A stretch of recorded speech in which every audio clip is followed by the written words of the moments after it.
Assalamu alaikum everyone. Welcome back to Park Job HK. Firstly, many congratulations to all shortlist candidates जिनको SMS received हो चुके हैं और जिनको नहीं हुए तो वो फिक्र ना करें।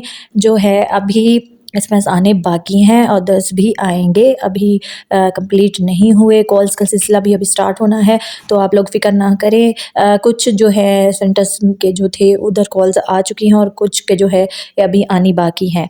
और सम टाइम आप भी कुछ देख लें कि आपने जो नंबर वगैरह दिया था वो ऑन है या नहीं है। ऐसे भी हो जाता है कि तभी हमें एसएमएस जो है नहीं मिलता और स्पेस मोबाइल की फुल हो तो भी मैसेज जो है न्यू नहीं मिल पाता। तो अच्छे से चेक कर लें अपने मोबाइल्स वगैरह नंबर वगैरह को और जो है इंशाल्लाह आ जाएगा। 7 तक जो है ये सिलसिला जारी रहना है।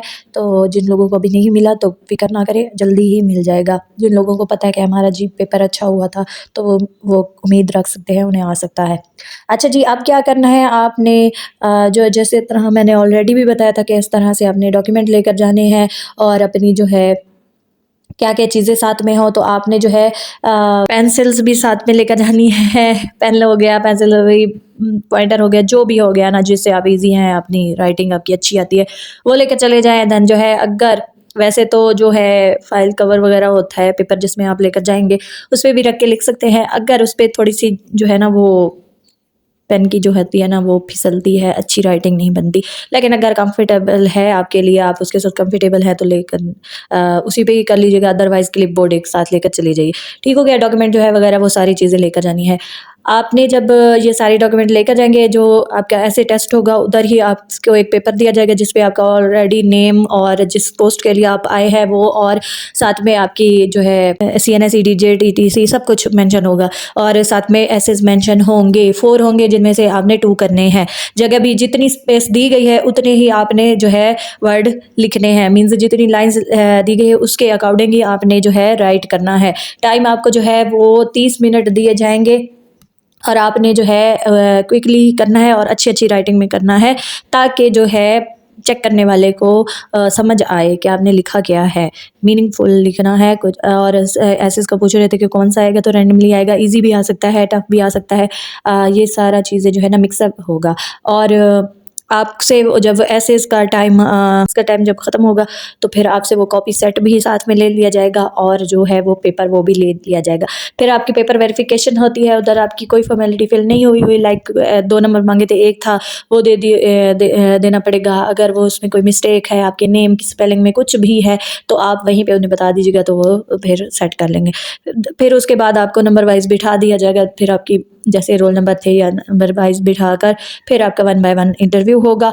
इंटरव्यू पे आपने जो फ़ाइल अपनी लेकर गए हैं डॉक्यूमेंट की, वो अंदर ले जाने की इजाज़त नहीं होती, बाहर ही रख देनी होती है और अंदर सिर्फ़ आपने जाना है। आपकी जो वो कॉपी सेट आपसे लिया था और जो एसेस लिखवाया था वो ऑलरेडी अंदर टेबल पे मौजूद होगा इंटरव्यू लेने वालों के पास। 3 ऑफ़िसर्स होंगे जिनमें से 1 सिविल का होगा और 2 जो है वो यूनिफ़ॉर्म पर्सन होंगे। एक जो है आपसे एएसएफ के रिलेटेड क्वेश्चन करेंगे, एक सर जो हैं वो आपसे आपकी सेल्फ के रिलेटेड, आपकी पर्सनल लाइफ, ईटीसी, आपकी इंटरेस्ट, लाइक्स, डिसलाइक्स, कुछ इस तरह से जो हो सकते हैं ऐसे क्वेश्चन लाइक फादर क्या करते हैं, आप क्या करते हैं, ईटीसी ऐसी बातें।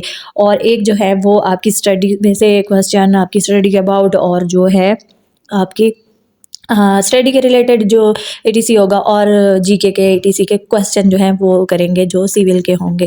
ठीक हो गया, ये होगा। और अगर क्वेश्चन की बात कर लूँ तो अगर मैं अपनी बात करूँ तो मुझसे तो बहुत ज़्यादा पूछे गए थे, लेकिन ये मैं नहीं कहूँगी कि मुझसे जितने पूछे थे आप सबसे भी उतने ही होंगे। अपनी बात करूँ तो फिर तो ये हो गया, क्योंकि ये रैंडमली होता है, ये डिपेंड करता है इंटरव्यू लेने वाले पे।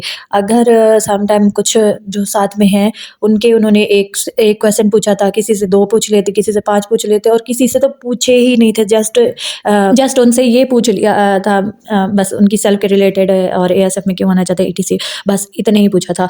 और जो है अगर बात करूँ तो मैथ के क्वेश्चन भी मुझसे पूछे गए थे, फिज़िक्स के न्यूमेरिकल तक भी पूछ लिए थे। और जैसे-जैसे उनके माइंड में जो क्वेश्चन है डिग्री रिलेटेड सारी चीज़ें जो हैं बहुत ज़्यादा क्वेश्चन पूछे गए थे। तो ये मैं बताने का मकसद ये नहीं, डराना नहीं है। मैं ये नहीं कहती कि इतने हमारे वक़्त इतने थे तो आपके वक़्त भी इतने होंगे, नहीं, क्योंकि हम एट द टाइम वहाँ पे जो अदर्स थे उनसे किसी से 1 पूछा था, किसी से 5 पूछे थे, किसी से बहुत भी पूछे थे और किसी से पूछे ही नहीं थे, ऐसे ही हुआ था। और अपनी बात करूँ तो बहुत ज़्यादा क्वेश्चन पूछे गए थे लाइक 12 से 14 होंगे जो क्वेश्चन पूछे गए थे, जिनमें से मैथ के भी क्वेश्चन थे, फिजिक्स के न्यूमेरिकल भी थे, जीके के भी थे, स्टडी में से भी थे और ये चीज़ें, और बाकी तो एएसएफ के और अपनी सेल्फ के रिलेटेड पर्सन क्वेश्चन तो अदर्स थे।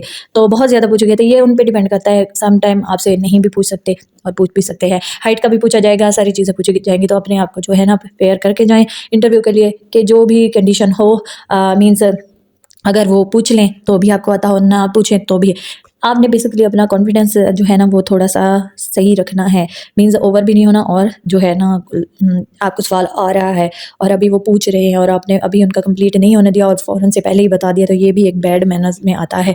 आप पहले उनका क्वेश्चन सुन लें, चाहे आपको आता भी है, आराम से सुन लें, जब वो अपनी बात ख़त्म करें तब स्टार्ट करें, ठीक हो गया? और ये ओवर कॉन्फिडेंस में आ जाता है अगर आप ऐसे कहेंगे। सेकंड बात ये है कि अगर आपको नहीं आता तो आपने कोई अदर्स रीज़न या कुछ ऐसी-वैसी बातें नहीं करनी, जस्ट सॉरी कह देना है। और अगर आपको आता है और आपने डर-डर के बताया तो फिर भी वो गलत तसव्वुर होता है उनकी नज़र में, क्योंकि उन्होंने एक कॉन्फिडेंस देखना है, अपना कॉन्फिडेंस सही रखें, डिसिप्लिन का करें, मैनर्स अच्छे दिखाएँ, अच्छे से बैठें, इजाज़त लें। फ़र्स्ट तो जब आप डोर पे जाएँ तो आप पहले इजाज़त लें, जब वो कहें कि आ जाएँ, फिर जाके फ़ौरन खुद नहीं बैठना, जब वो कहें कि बैठें तो फिर थैंक यू बोलना है और बैठ जाना है, और जब वो कहें कि ये जा सकते हैं तो फिर आपने तब भी थैंक यू और खुदा हाफ़िज़ कहना है और फिर आ जाना है। ठीक है? ये डिसिप्लिन होगा। और जो आपसे वो ऐसे टेस्ट लिखवाएँगे ना, उनसे आप वो देख के बैठे होंगे, उनको आपका थोड़ा बहुत पता चल बैठा होता है कि ये किस टाइप का है कैंडिडेट, तो फिर उसी के अकॉर्डिंग वो आपसे क्वेश्चन भी उसी हिसाब से करते हैं, ज़्यादा कम ये वो। तो ये उन पे डिपेंड करता है, और वो आपका एसेस भी ऑलरेडी अंदर होगा, उसके रिलेटेड वो आपसे नहीं पूछेंगे कि आपने ये क्या लिखा है, ईटीसी कुछ नहीं पूछेंगे, आपके अबाउट ही पूछेंगे, अपने रिज़ल्ट के रिलेटेड, और ये सारी चीज़ें जो है ना आपसे बार-बार रिपीट भी की जाएँगी। आपने जो अपनी पर्सनल लाइफ़ के बारे में बताया, लाइक फादर और फैमिली क्या कहती है, आप क्या कहते हैं, ईटीसी कुछ भी बताया, तो ये बार दोबारा से भी आपसे पूछ सकते हैं एकदम से, कि हो सकता है सम टाइम कुछ कैंडिडेट ऐसे होते हैं, कुछ छुपा जाते हैं या कुछ ऐसी-वैसी बात और होती है, बताते और हैं, तो ये चेक करते हैं। तो आपने एएसएफ के रिलेटेड भी याद कर लेना है, एएसएफ का मोटो और एएसएफ किसके अंडर काम करती है, एएसएफ एक्ट के बारे में, और इसी तरह सारी चीज़ें जो है, और जिस पोस्ट के लिए आप आए हैं वो उसका जो है रैंक, ईटीसी सब कुछ आपको पता होना चाहिए, ड्यूटीज़ का पता होना चाहिए, और जो एएसएफ के अंडर मेजर एयरपोर्ट्स हैं वो कितने हैं, नेम ईटीसी ऐसे लाइक कुछ हो सकता है, और अदर कंट्रीज़ के साथ रिलेशनशिप अपनी कंट्री का, और जो है ये सारी चीज़ें ये आप देख लें। एएसएफ के जो है ना रिलेटेड भी और सारी चीज़ें ऐसे ही होता है, घबराना नहीं है, कुछ ज़्यादा वो नहीं होता। हाँ, ये भी है, ज़्यादा भी पूछ सकते हैं। तो बस जितना मुझे पता है मैंने आप लोगों को बता दिया है, अदर्स आप लोग अपने आप को जो है प्रिपेयर कर लें, और घबराना नहीं है, क्या हो जाएगा वो आप लोग जानते थोड़ी हैं, कि आप कहेंगे कि हमें ये क्वेश्चन का जवाब नहीं आता था, तो वो कहेंगे ओह शेम शेम, इसे ये वाला क्वेश्चन नहीं आता था, इतना ईज़ी नहीं आता था, तो नहीं, ऐसा कुछ नहीं है, क्योंकि वो ना आपको जानते हैं, ना आप उनको जानते हैं, तो आपको कैसी उनसे शर्म आनी चाहिए, आप आराम से ही रिलैक्स रहें। और दूसरी बात ये है कि वो आपके टीचर नहीं है कोई क्लास के ईटीसी के, कि वो कहें आपके कि क्यों नहीं याद करके आए, ये याद करने अभी याद नहीं हुआ, ये नहीं हुआ, वो नहीं हुआ, तो ये ऐसा कुछ नहीं होने वाला, नहीं आता तो खैर है, नहीं आएगा, तो ऐसे घबराना नहीं है। तो बहुत शुक्रिया, मिलते हैं एक और वीडियो में, तब तक के लिए अल्लाह हाफ़िज़।